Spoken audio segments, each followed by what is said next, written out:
नमस्कार, desert storm से मैं विमल शर्मा। कौन कहता है कि आसमान में छेद नहीं हो सकता? एक पत्थर तो उछालो तबीयत से आ रहा हूं। हमारे साथ आज विश्व विख्यात मरु मेले के विजेता डेजर्ट मिस्टर डेजर्ट, जो लंबे समय बाद एक जैसलमेर का चेहरा है। हर युवा की ये इच्छा रहती है कि वो डेजर्ट फेस्टिवल में भाग ले और मिस्टर डेजर्ट बने, और इस युवा ने, धीरज पुरोहित ने, यह खिताब हासिल किया है। हम आज उनसे चर्चा करेंगे किस तरह से इस बहुचर्चित प्रतियोगिता में उन्होंने खिताब जीता है। नमस्कार, धन्यवाद आपका। डेजर्ट स्टॉर्म में बहुत बहुत स्वागत है। धन्यवाद भाव। एक तरह से कठिन प्रतियोगिता है जी, और उसमें ऐसा लगता है कि बहुत तैयारी करनी पड़ती है। तो मैं सबसे पहले तो आपको इस चूंकि इतनी बहुचर्चित है, इतना कंपटीशन होता है, तो आपको कैसा लग रहा है कि मतलब मैं मिस्टर डेजर्ट बन गया? सबसे पहले तो मैं विमल जी आपका बहुत बहुत धन्यवाद देना चाहूँगा। और डेजर्ट स्टॉर्म अपने आप में एक बहुत बड़ा प्लेटफॉर्म है अपनी बात रखने के लिए। आपने इतना मुझे समय दिया और इस चैनल के माध्यम से आज मैं यहाँ पे आया हूँ, तो मैं सबसे पहले डेजर्ट स्टॉर्म और पूरी टीम का धन्यवाद देना चाहूँगा। और बात एकदम सही बताया आपने भाव कि विमल जी कि बहुत टाइम बाद में जैसलमेर की तरफ से एक ये रिकॉग्नाइजेशन अपने को मिला है वापस। मैं बहुत खुश हूँ, सभी का आशीर्वाद रहा। और मैंने भी अपनी तरफ से एक 6 महीने से मैं कोशिश कर रहा था। आप सब मेरे आदर्श हो, हम सब जैसलमेर के ही हैं, ये चैनल भी जैसलमेर का ही है।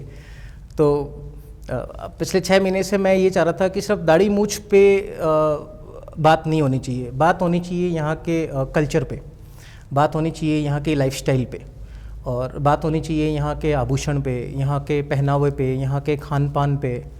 तो मेरा सबसे बड़ा जो इस प्रतियोगिता को भाग लेने के पीछे उद्देश्य यही था कि अगर मुझे मैं जीतता हूँ और मुझे प्लेटफॉर्म मिलता है, तो मैं ज़रूर कोशिश करूँगा कि मतलब इस प्लेटफॉर्म पे आके अपने कल्चर को, अपने जैसलमेर के टूरिज़्म को बढ़ा सकूँ।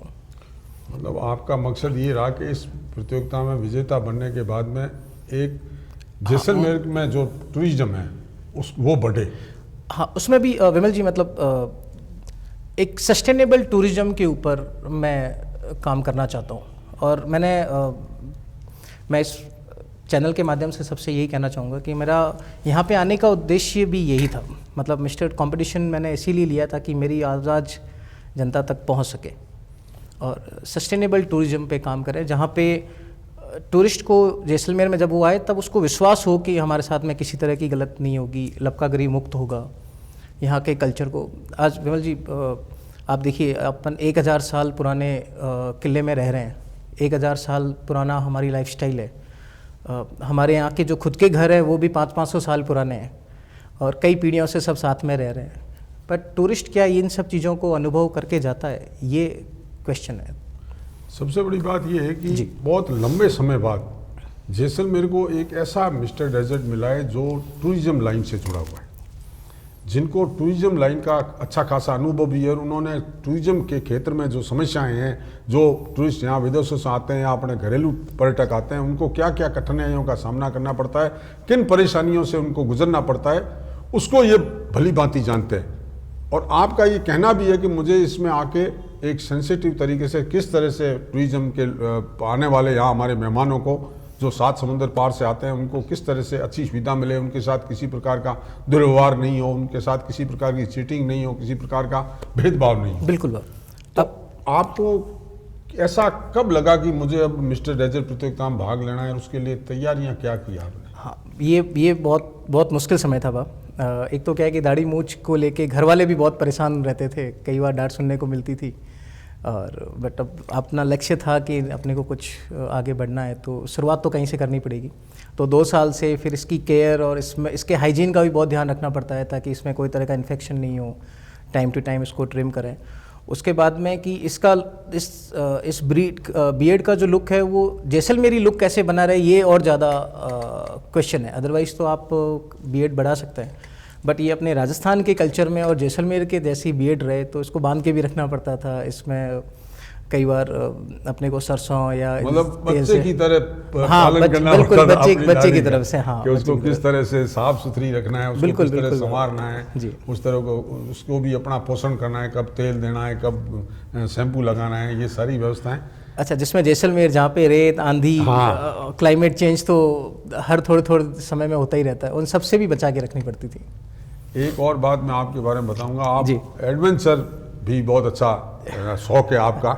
मुझे पता है आप 3000 किलोमीटर बाइक सवारी करके हिमाचल प्रदेश जाके आए हैं, वहाँ की वादियों का लुत्फ लिया, वहाँ के कल्चर को देख के आए हैं।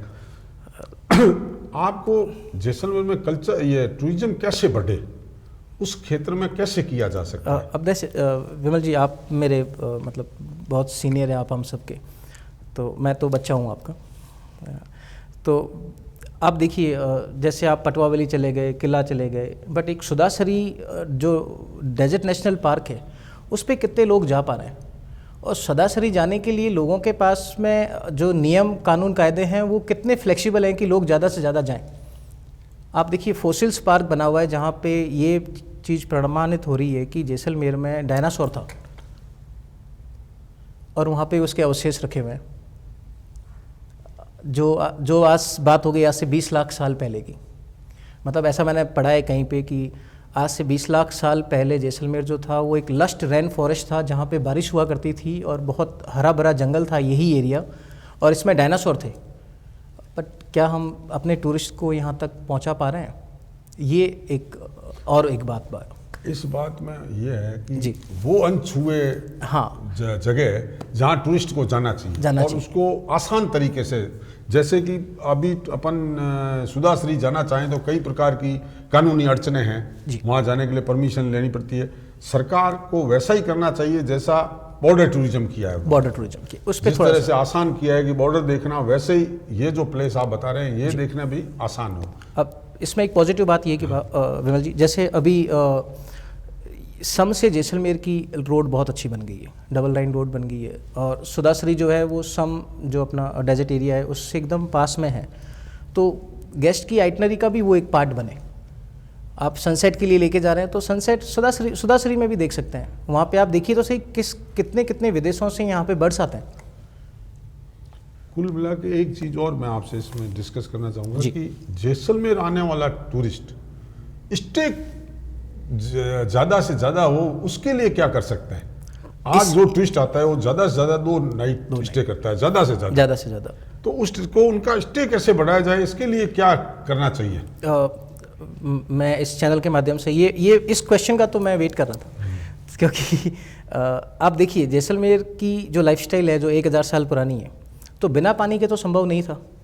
लेक सिर्फ जैसलमेर में एक ही लेक क्यों, गड़ीसर पे ही डेवलपमेंट क्यों, और उसको भी आप देखिए कि किस तरह से थोड़ा सा अव्यवस्थित हो गया ये। तो आप देखिए जैसलमेर सिटी के अंदर कम से कम 10 तालाब और हैं, और जैसलमेर के हर 14 साल में यहाँ के राजाओं ने एक एक तालाब बनाया है। अगर हम कुल्दरा जाते हैं तो आप कुल्दरा में देखिए आपको खंडर दिखते हैं, एक उजड़ी हुई सभ्यता दिखती है, बट आप देखिए कि कुल्दरा में भी बहुत सुंदर सुंदर बावड़ियाँ हैं। आपने तो देखी है, मतलब आप हाँ, उन बावड़ियों पे टूरिस्ट को ले जाया जाए, वहाँ पे लाइट्स करके इस तरह से डेकोरेशन किया जाए ताकि पता चले कि लोग यहाँ पे डेजर्ट में पानी का किस तरह से इस्तेमाल करते थे, पानी के सोर्सेज क्या थे। आप यहाँ पे मेडिटेशंस, जितना आप देखिए कि इतना साफ़ सुथरा शहर है जिसमें किसी तरह का पॉल्यूशन नहीं है फ़िलहाल, क्योंकि हम रूरल एरिया में हैं। हम योग मेडिटेशन को भी सपोर्ट कर सकते हैं। यहाँ के मंदिर और यहाँ के मंदिरों के आसपास के जो क्षेत्र हैं वो भी हमारे टूरिस्ट आके देखें कि मतलब 800 साल पुराने मंदिर हैं, 800 साल पुराने देवी की जो सभ्यताएं हैं, हमारे क्या मोरल्स थे यहाँ के जीने के। हम सिल्क रूट पीरियड से यहाँ पे हैं, मतलब 1000 साल से। होटल इंडस्ट्री जैसलमेर के लिए नया नहीं है। जब सिल्क रूट्स में जब ट्रेडर आते थे तो वही ट्रेडर को हम लॉजिस्टिक प्रोवाइड करते थे, हम उनको रहने की व्यवस्था करते थे, राजा उनसे टैक्स लेते थे। तो हमारे लिए होटल इंडस्ट्री या पर्यटन व्यवसाय नया नहीं है। आज से 1000 साल पहले हमारे यहाँ पे यूनान से लोग आते थे, मिस्र से लोग आते थे और यूरोपियन कंट्री से लोग आते थे। आज भी सब लोग आ रहे हैं। टूरिज्म तो वो का वही है। बट सस्टेनेबिलिटी हो, जब जहाँ पे विश्वास हो, उस तरह के माहौल को डेवलप किया जाए। इसमें जैसलमेर के जो लोकल लोग हैं उनको पता है कि कल्चर क्या है, उन्हें पता है कि पारिवारिक रिलेशन क्या है, हमारे खान पान क्या हैं, हमारे ऑर्गेनिक फूड्स क्या हैं। आप देखिए आज भी एक ऐसा खाना है जो आप उगा नहीं सकते हो, कैरसांगरी जैसे जो काफ़ी फेमस है, तो वो हम नहीं उगा सकते हैं, वो जंगलों से ही लानी पड़ती है राजस्थान की। तो आप देखिए वो कितनी हेल्दी है और उसमें कितने विटामिन्स हैं, और हमारे डेली मील का फूड है। तो इस तरह के चीज़ों को डेवलप करें। नहीं लगता आपको कि अपन जो टूरिस्ट आ रहे हैं जैसलमेर, उनको अभी भी ग्रामीण कल्चर से रूबरू नहीं करवा पा रहे हैं? हाँ बिल्कुल। किसी ज़माने में कैमल सफारी हुआ करती थी जो लंबे 2 दिन 4 दिन 5 दिन की, वो एक तरह से बंद हो गई। तो इस तरह के क्या प्रयास होने चाहिए कि ये ग्रामीण कल्चर भी आए, पर्यटक वो देखे, ये वापस इस तरह की व्यवस्थाएं शुरू हो? विमल जी, मैं एक और आपसे निवेदन करूंगा कि मैं 11 साल जवाहर निवास पैलेस का जनरल मैनेजर रहा, और मेरे ऊपर महारावल बृजराज सिंह जी के साथ काम करने का मुझे मौका मिला। उनका जो विज़न था महारावल साहब का, मैं इस माध्यम से मैं उनको भी नमन करता हूँ। कहीं ना कहीं मेरी जीत में उनका भी मुझे आशीर्वाद है। तो उनका जो विज़न था, जैसलमेर से बीकानेर तक डेजर्ट कैमल सफारी मैं कर चुका हूँ। कर चुके हो? हाँ, और वो भी मैं महारावल साहब के साथ कर चुका हूँ। हाँ, मैं 3 दिन के नाइट स्टे के डेजर्ट कर चुका हूँ। बट अब क्या हो गया है कि सस्टेनेबिलिटी ख़त्म हो गई है, टूरिस्ट को विश्वास कम है, वो 3 दिन हमारे साथ में रुकने में इतना कंफर्टेबल है कि नहीं है, इसके कारण। क्योंकि आप देखिए रोज़ फ्रॉड की न्यूज़ आ रही है, रोज़ लपकागिरी की न्यूज़ आ रही है। पता चलता है कि कभी ऑनलाइन वेबसाइट पे किसी गेस्ट ने पैसे डाल दिए और जब वहाँ पे पहुँचा तो रिजॉर्ट ही नहीं है वहाँ पे। ये सब, इसको किस तरह से रोका जाए? क्या संदेश देना चाहेंगे आप कि किस तरह से इस लपकागिरी, ये फ्रॉड, जिस तरह से वेबसाइट पे आजकल बुकिंग हो जाती है, रिसोर्ट और होटल होते नहीं है, पैसे ले लिए जाते हैं और पर्यटक बेचारे इधर उधर घूमते रहते हैं, उनको रोकने के लिए क्या किया जा सकता है? मतलब संदेश तो नहीं, मैं निवेदन करना चाहूँगा जितने भी यहाँ के पर्यटन व्यवसायी हैं, आप सब जो मीडिया के लोग हैं, वो इसके ऊपर मतलब जैसे जितना स्ट्रांगली हम अपनी बात रख सकें और जितनी स्ट्रांगली हम बात पहुँचा सकें, क्योंकि एक गेस्ट आएगा तो वो 10 गेस्टों को भेजेगा। अभी टूरिज़्म के अंदर अभी आप देखें तो पिछले 2 साल से कहीं ना कहीं कुछ परसेंटेज का गिराव आया है। अभी आपने जैसे मुझे बताया कि मैं बाइक ट्रिप पे गया था, तो बाइक ट्रिप पे मैं गाड़ी में भी जा सकता था। बाइक पे जाने का रीज़न ये था कि हम वहाँ के लोगों की भावनाओं को समझ सकें। तो आप देखिए इतना साफ़ सुथरे शहर हैं जो समुद्र से 11-11 हज़ार किलोमीटर ऊपर है। आप देखिए वहाँ के लोग आपको कितना वेलकम करते हैं, आपके साथ में कितना अच्छा व्यवहार करते हैं। आप रास्ता पूछते हो तो इतनी विनम्रता से जवाब देते हैं जिसकी कोई हद नहीं है। तो आज यहाँ पे भी लोगों के अंदर एक टूरिस्ट में एक क्रेज चला है विमल जी। आजकल लोग बाइक पे ज़्यादा घूमना पसंद करते हैं जैसलमेर में। मैंने कभी कभी नोटिस किया कि किसी गेस्ट कपल ने उतर के और किसी से पूछ लिया कि सर पटवा हवेली कहाँ पे, तो बड़ा रूडली जवाब दे रहे हो आप। अरे भाई मेहमान है, वो आपको कुछ दे के ही जाएगा, आपसे लेके क्या जाएगा। हम उनको प्यार से तो बात कर ही सकते हैं, हम ये तो बोल ही सकते हैं कि भाई साहब यहाँ से चले जाओ, ये रास्ता है जाओ, ताकि वो ये अपने प्रति अच्छे विचार लेके जाए। और वो कहे कि नहीं भाई साहब वहाँ पे जाके बाइक से घूमो, लोग वो हेल्प करते हैं। गोवा के अंदर टैक्सी का कल्चर है ही नहीं। मैंने गोवा में भी 1 साल काम किया है, वहाँ की कोई अच्छी 3 स्टार होटल का मैं जनरल मैनेजर था। तो गोवा में टैक्सी कल्चर बहुत कम है। गोवा में लोग सब बाइक पे घूमना पसंद करते हैं विमल जी। वहाँ के हर गेस्ट, वहाँ के हर दुकान वाले और वहाँ के जो भी लोग हैं वो बड़े प्यार से वो आपको रास्ता बताते हैं। मैं भी कई बार रास्ता भूला हूँ, बट मुझे बड़े प्यार से उन्होंने हेल्प किया।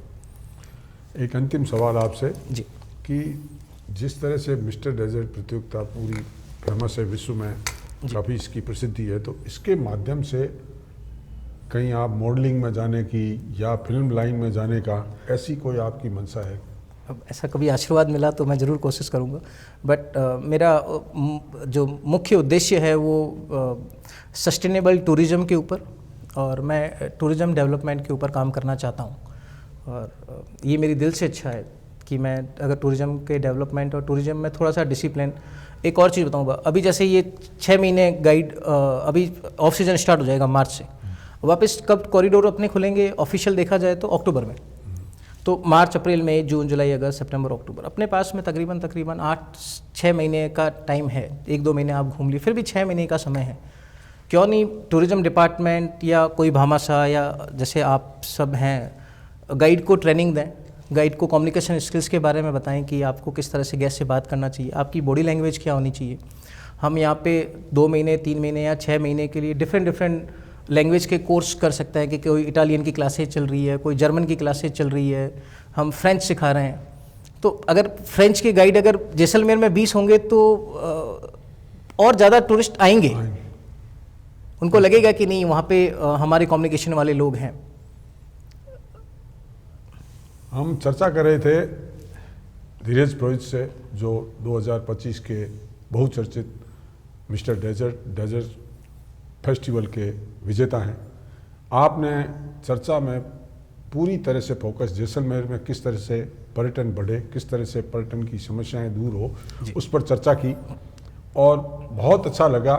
ऐसा लग रहा है कि अगर कैमरे की समय की सीमा नहीं होती तो इस संबंध में काफ़ी देर चर्चा करता। मेरे जहन में बहुत सारे सवाल हैं आपसे बात करने के लिए, मगर चूंकि मुझे समय मिल रहा है आपसे बात करने का, ये मेरे लिए बहुत गर्व की बात हो है। जाएगा वो, पर फिर भी मैं आपसे ये कहूँगा कि अपन ने अपने को एक जैसलमेर में जो गर्मी का टूरिज्म है, गर्मी के दिन में आपने जैसे कहा कि 6 महीने अपने एकदम पड़े रहते हैं, उसमें आपने कुछ पॉजिटिव बातें बताई कि इस तरह से अपन टूरिज्म को बढ़ने, गाइड को प्रशिक्षण दे सकते हैं, इस तरह से कर सकते हैं। वैसे ही टूरिस्ट गर्मी में आए उसके लिए भी अपन कुछ कर सकते हैं। आप देखिए ये विमल जी, आप ही की सोच, देखिए यही सीनियरिटी की सोच है। आप लोगों का अगर मार्गदर्शन मिले तो हम नाइट टूरिज्म पे कर सकते हैं, क्योंकि जैसलमेर की रातें बड़ी सुंदर है। जितनी भी दिन में थकान है वो आपको वो कहते हैं एक बायरा आता है और आपकी पूरी थकान खत्म।